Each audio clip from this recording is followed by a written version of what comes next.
Station. This is Houston. Are you ready for the event? Houston, this is Space Station. We are absolutely ready for the event. SpaceX, this is Mission Control Houston. Please call Station for a voice check. Station, this is Benji Reed from SpaceX. How do you hear me? Hello, Benji. We hear you loud and clear. Welcome to the Space Station in virtually and physically.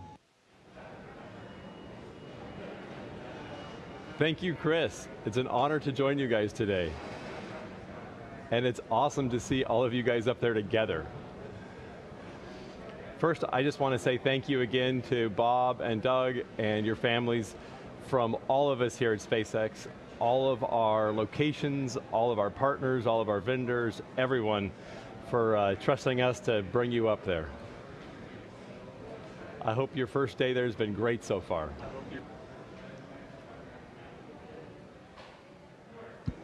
Hey, thanks, Benji. It's same back at you. You know, congratulations to the folks out at Hawthorne, McGregor, and at Kennedy. Just an incredible journey we've had the last couple days. A great day in space today. Our first day of work on Space Station. But what a great ride on Dragon and Falcon 9 to get us here. Everything worked exactly the way we planned it to work, and that's a credit to the teams there in Hawthorne and McGregor and Kennedy. Just it's a pretty awe-inspiring trip so far, and very humbling, and just we're just so proud to represent SpaceX and NASA in this new next launch capability. Absolutely. It's excellent to hear your voice, and it's excellent to just see you guys up there floating around and spinning Earth and doing all these great things.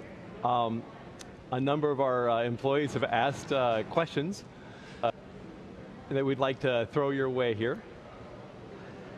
Probably the first one, and you've had this in a different version before, but what did it feel like riding on Falcon 9?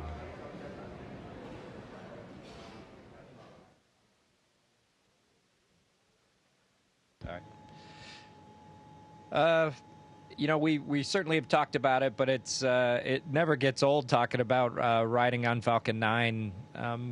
Just from the time the engine's lit, the first 2.5 minutes to staging was about like we expected, except, you know, you can never simulate the Gs, so as the Gs built, you could certainly feel those. Also, what I thought was really neat was how sensitive we were to the throttling of the Merlin engines. That was really neat. You could definitely sense that as we broke Mach 1 and went transonic and broke Mach 1. We could definitely feel that. In fact, I said it to Bob, and then the next thing you know, the call was made, and we didn't even need to look at the speed. You could tell just by how the rocket felt, and so it's a very pure flying machine. And then I think the next thing that really stood out for me was first stage separation with the engine cut off, and that separation event going to 0G for a split second, and then the Merlin vacuum engine lighting.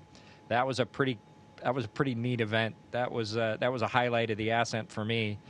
And then once the MVAC started, then it was that kind of driving fast, very fast on a gravel road is how it felt the rest of the way up. A little bit of vibrations, not anything that was really unpleasant, but you certainly knew that there was a powerful engine behind you at the time, and that obviously took us all the way to orbit about 6 minutes later. And once again, you know, the Gs and how the engine throttled to control the Gs, and then straight to cutoff, and then just like with shuttle, you go from 3, actually in this case we were more than 3 Gs to 0 Gs instantaneously, and we knew we made it to orbit. That's awesome. Sounds like the ultimate ride in a Batmobile with the jet engine turned on. Another question that we had came about what was going through your mind when you were on the pad. We know that you guys are steely-eyed and focused on the operation, but what was some of the last things that you were thinking about just before launch? I think for both of us, Benji, we really almost started the ride when we got to go for tanking. And so when the tanking operations started, you know, Dragon really and the Falcon 9 really came alive underneath us. It was a little bit different than our shuttle experience where we came to the vehicle after it was tanked. And so as we marched through the loading countdown, I think when we got to 16 and a half minutes and we got started on the locks for the second stage, I think that we said, well, we haven't done this before because it was something new from what had happened just a few days earlier. And I think each one of the events, we just marked them off as, oh, we never did that before. Oh, we never did that before. And it was pretty cool kind of marching our way all the way uphill. And so all the way to the point where we saw 189 or so on the perigee, I think, and knew that we had safely made it into the first portion of our orbit and we're headed towards space station. I think we were excited, but I've said this before, and I'll say it again about the training team, just doing an excellent job. And when we started this adventure, I described it as my goal to make it like Groundhog Day. So it was very familiar as we marched through the various events, and we knew where to look next for the thing that was going to tell us that we were proceeding normally through the count, through the launch, and on into orbit all the way to space station.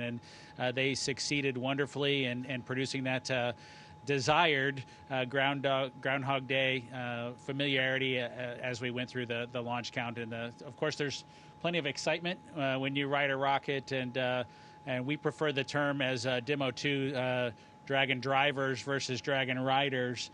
But when you go through that, there's certainly a ton of excitement to go along with all that as well.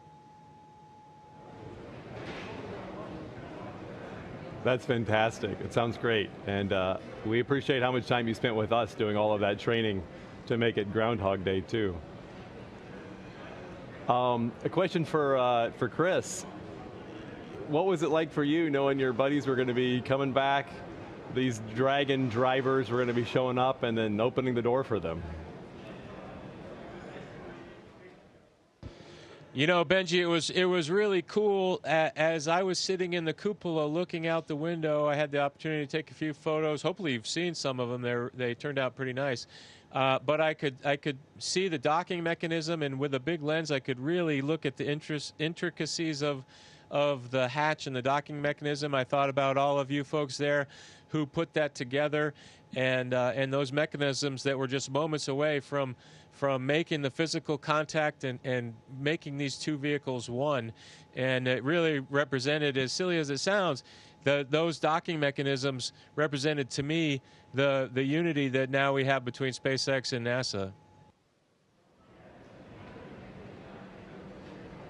That is really cool symbolism. It's true. You got that sense as we were moving into hard capture that you're becoming one vehicle. And you know, part of that unity that we see, you guys have a picture of the Earth, and you have a flag which also represents the friendly competition maybe, that brings us unity. Why don't you tell us about that there?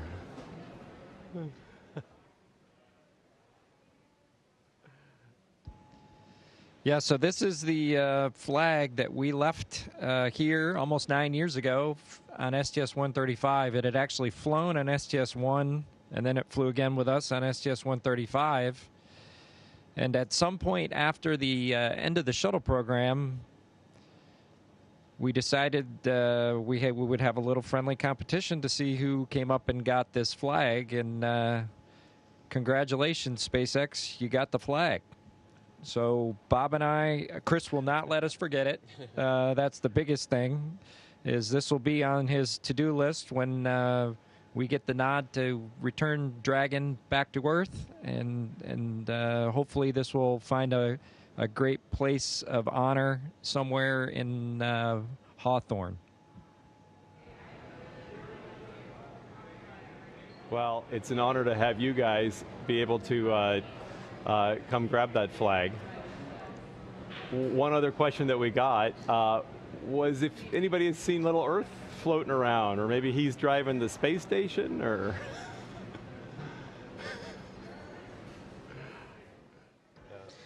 Yeah, that's a great question, Benji. I haven't had a chance with, Chris is going to go find him. We haven't been on station long enough to finish all the activities that we've had to do with outfitting Dragon for, being able to be our emergency lifeboat home. So we spent the day doing that. And we're really excited. This is going to be the event. No one else is getting a chance to see this, I guess. Yeah, here comes Earthy. And I think I might need to run down and get Tremor, the Apatosaurus, so that we can reunite these two together. So our intent is to bring Earthy home if we can fashion a spacesuit for him, so that he needs emergency response or she needs emergency response capability as well. That's outstanding.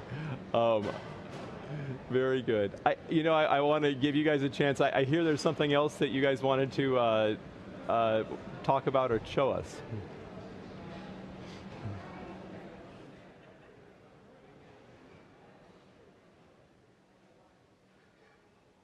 Yeah, this is that mosaic that was put on board Dragon with all the virtual graduates this year that you guys put together, and we think it's amazing. I know Chris, when he first saw it, said he couldn't believe how cool it looked, and we just wanted to make sure you guys got to see it here on board Space Station.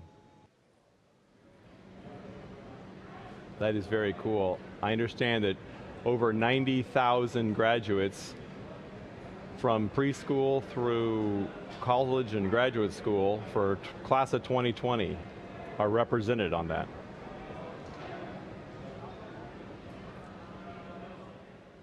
And there's Tremor.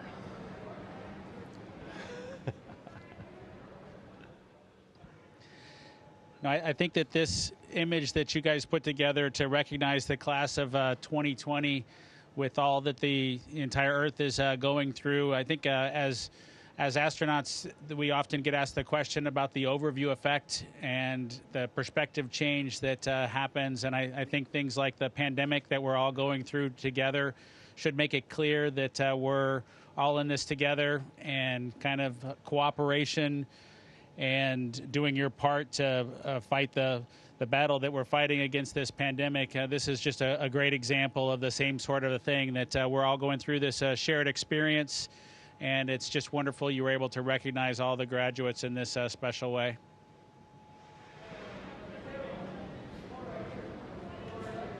That's wonderful, guys. I just want to tell you again how awesome and honestly gives me goosebumps just to know that I'm talking with you as you're on orbit above us right now.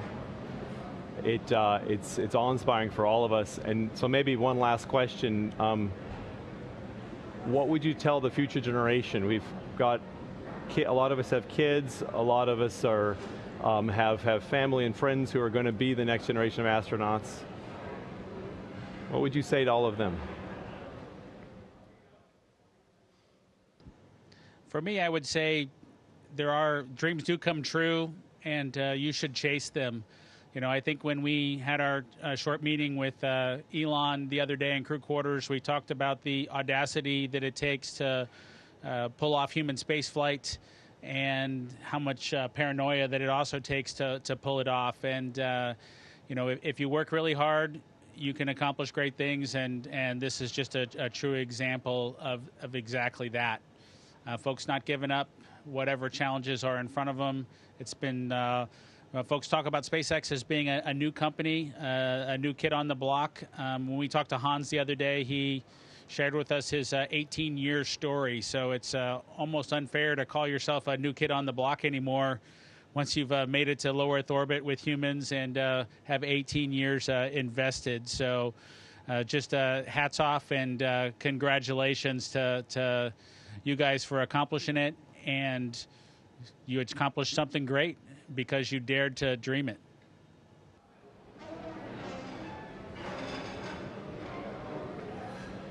Well, thank you guys. And on behalf of all of us here at SpaceX and all of our partners, thank you for flying SpaceX.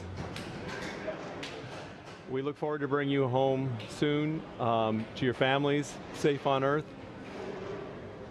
and then sending more people up to help keep Space Station running. Time today.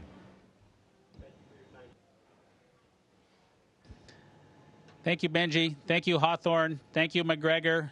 Thank you, Kennedy.